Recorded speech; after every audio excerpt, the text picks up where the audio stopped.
When I was a student, तो मेरे teacher कहा करते थे, जो मेरे मैथमेटिक्स पढ़ाते थे, कि अगर मार्कंडे का 150 में से 150 नंबर नहीं आए तो हम पढ़ाना छोड़ दें। यानी I was the best bet when it came to scoring marks in mathematics.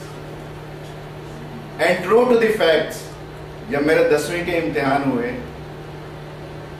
और मैथमेटिक्स का पेपर आया, अक्सर 18 में से 9 सवाल करने होते थे। मैं 9 की बजाय 18 के 18 करता था। और उन दिनों में सिस्टम ये था कि जिसके ज्यादा मार्क्स जिन क्वेश्चंस के होंगे वो ऐड कर लिए थे। तो मैं हमेशा अपने पेपर के नीचे लिख के आता था, check any 9। I used to attempt all 18 and I used to write check any 9। Now I had a very typical question in my paper and I was having 104 fever on that day. कि एक 9 centimetre लंबी रेखा, I still remember, a 9 centimeter line to be divided into 2:3:5 and a triangle to be made out of it.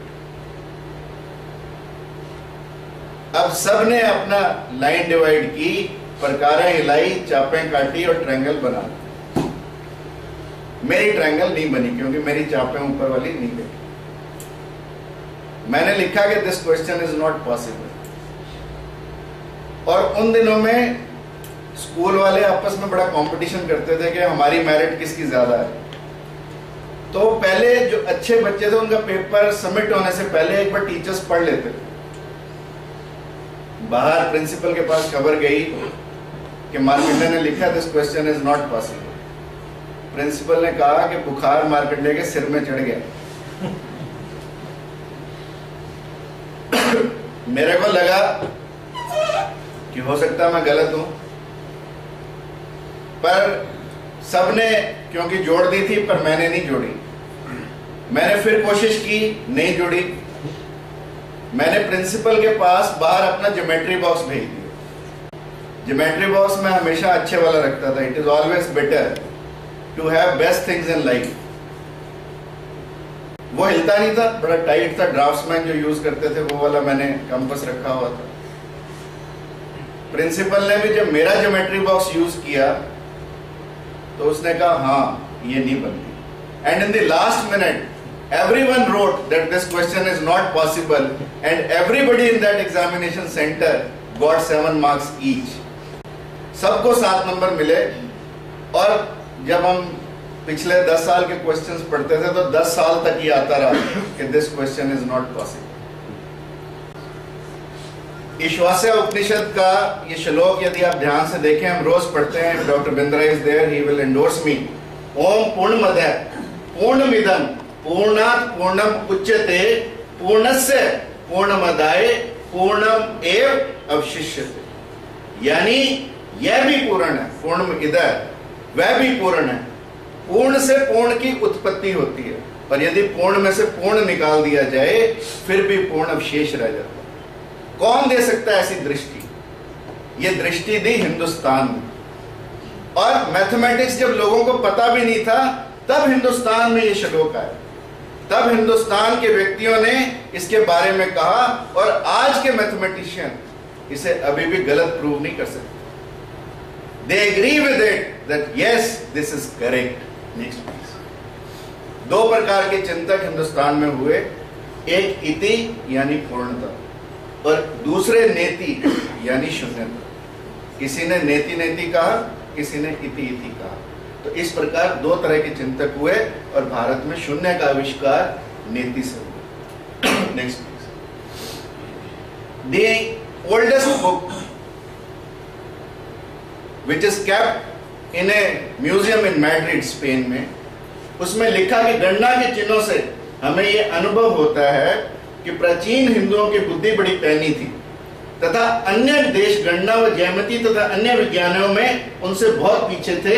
यह उनके 9 अंकों से प्रमाणित होता है जिनकी सहायता से कोई भी संख्या लिखी जा सकती। Next please.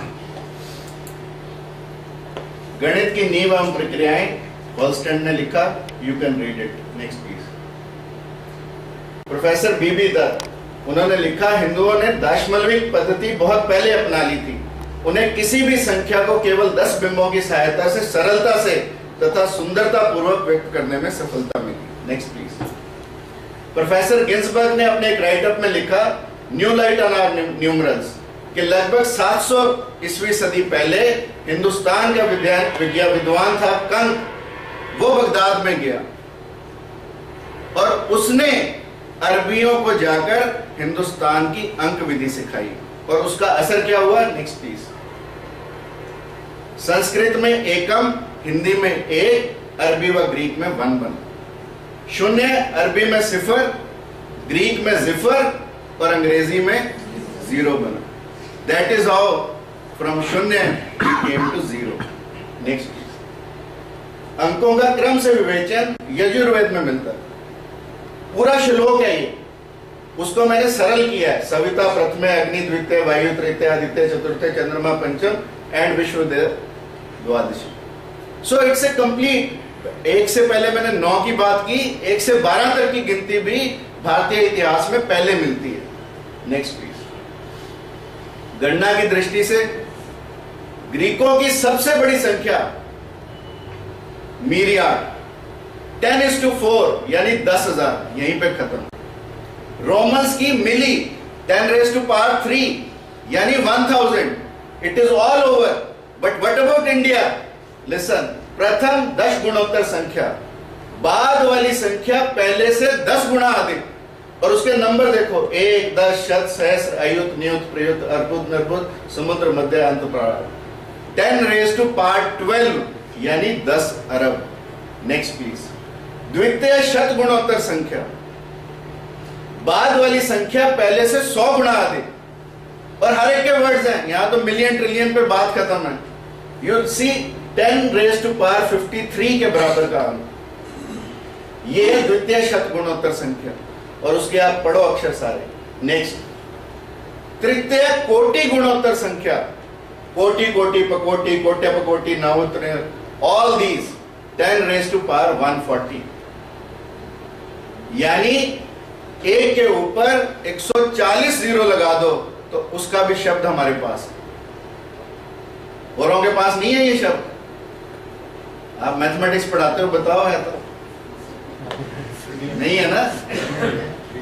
नेक्स्ट। भास्कराचार्य ने सिद्धांत शिरोमणि रचा। इसके 4 भाग हैं, एक लीलावती, एक गोलाध्याय, बीजगणित और ग्रह गणित। और भास्कराचार्य ने गणित के मूल 8 कार्य माने। उन सब की विवेचना ये आप पढ़ सकते हैं। Next please. Lilavati, like normally people से mathematics is dry, to make it very interesting. ये लीलावती यदि आप पढ़ें तो आपको बड़ा मैथमेटिक्स इंटरेस्टिंग लगेगा। उसका एक उदाहरण मैं आपको देता हूं। निर्मल कमलों के एक समूह के तृतीयांश यानी 1/3 से शिव, पंचमांश से विष्णु, षष्ठमांश से सूर्य, चतुर्थांश से पार्वती और शेष 6 कमलों से गुरु की पूजा की। तो लीलावती बता जल्दी से कितने कमल थे? लीलावती ने तुरंत उत्तर दिया 120। और यदि आप इसको डिवाइड करके देखो, 120 का तृतीयांश 40, पांचवा अंश 24, छठा अंश 20, चतुर्थांश 30 और शेष बचे 6। It becomes 120। नेक्स्ट। वर्ग और घन को समझाते हुए भास्कराचार्य लिखते हैं कि ए भले लीलावती, वर्गाकार क्षेत्र और उसका क्षेत्रफल वर्ग कहलाता है। 2 समान संख्याओं का गुणन भी वर्ग कहलाता है। इसी प्रकार 3 समान संख्याओं का गुणनफल घन और 12 कोष्ठों और समान भुजाओं वाले ठोस भी घन। Next please. अब भास्कराचार्य का त्रय राशि का यदि प्रा प्रमाण, फा फल और ई इच्छा, तो इनका क्या रिजल्ट है? त्रय राशि प्रश्नों में फल राशि को इच्छा राशि से गुणा करना चाहिए और प्राप्त गुणनफल को प्रमाण राशि से भाग दे देना चाहिए। इस प्रकार भाग करने से जो परिणाम मिला वही इच्छा फल है। Next please. बीज गणित हिंदुस्तान में सबसे पहले आया, is in front of you. Next please. रेखा गणित हिंदुस्तान ने यज्ञों के लिए जो वेदियां बनती थी उसके लिए शुभ सूत्र थे। ज्यामिति हम कहते हैं ना, जया धनुष की प्रत्यंचा, उस प्रत्यंचा से ज्यामिति बना, जया वर्ड से। So that is how geometry came into be, but it all started from India. Next please. Pythagoras, हम जब 10वीं में पढ़ते थे तो 32वीं थ्योरम थी। अब हमें पाइथागोरस पढ़ाया गया, यदि आप भारत के इतिहास को देखें तो ये बोधायन थ्योरम है, बोधायन प्रमेय है। बोधायन ने इसकी रचना, ये चित्र मैंने वहीं से लिया, इसकी रचना सदियों पहले कर दी। पाइथागोरस तो आया ही बहुत बाद में, but irony is that we have changed our history, we have not stuck to our history. People, invaders have come into India and they have changed the history. This is how we have been taught that this is a Pythagoras theorem, and this is what I was talking to you, that a line, 9 centimeter line to be divided into t⁵3:5 and a triangle to be made out of it. Now, Pythagoras says, जो इसका ये कर्ण, the square of it is equivalent to the square of these two arms. Next please. Aryabhata द्वारा त्रिभुज का क्षेत्रफल निकालने का शुरू। ट्रायंगल बहुत बाद में आया, त्रिभुज बहुत पहले आया। त्रिभुज से ही हम अपनी वेदियों की वो बनाते थे। Next please. पाई का मान सबसे पहले हमने दिया। नेक्स्ट। अब ऐसे ऐसे प्रश्न इतिहास में आपको देखने के मिलेंगे कि एक बंदर यहां पे बैठा, एक बंदर छा से चल के चा के रास्ते झा पे आता है, एक बंदर छा से थोड़ी सी छलांग मारता है जा और सीधा कुएं में गिरता है। Now you think over these things. This is pride of India.